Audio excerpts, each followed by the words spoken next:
நீங்கள் எந்த வழியை சொல்வதாக இருந்தாலும் வாழை மெயின் ஸ்ட்ரீம் சினிமாவுக்கு பக்கத்தில் இருக்குது. அதுதான் அதனுடைய வெற்றி. அதில் நீங்கள் புரிஞ்சுக்கணும். ஆனால் பக்கத்தில் இருக்கக்கூடிய கொட்டுக்காளின்ற திரைப்படம் அது ஃபெஸ்டிவல் சினிமா. அதை நல்லா புரிஞ்சுக்கணும். அது மெயின் ஸ்ட்ரீம் சினிமா கிடையாது. நான் எடுத்திருந்தேன், தயாரிச்சிருந்தேன் அப்படின்னா நான் தியேட்டருக்கே கொண்டு வந்திருக்க மாட்டேன். அதை வணிக நோக்கத்தில் கொண்டு வந்து திணிக்க வேண்டிய அவசியம் இல்லைன்னு நான் நினைக்கிறேன். அது சர்வதேச திரைப்பட விருதுகளை பெற்றிருக்கு. அந்த கண்ணியத்தை அப்படியே கொடுத்துருக்கணும். அதனுடைய தயாரிப்பாளர் ஒரு பிரபல நடிகராக இருக்கிறாரு. அவர் நிச்சயமாக அவருடைய இன்ஃப்ளூயன்ஸை வச்சு அது ஒரு ஓடிடி தளத்துக்கு வித்திருந்துருக்காங்க. அதோட போட்ட முதலீடை எடுத்துகிட்டு பிரச்சனையை முடிச்சிருந்தா தேவைப்படுறவங்க அந்த படத்தை போய் ஓடிடியில் பார்த்துருப்பாங்க.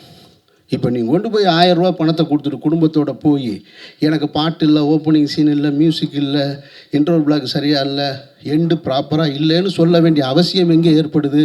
நான் பாக்கெட்லேருந்து காசு எடுத்து கொடுக்கும்போது வருது.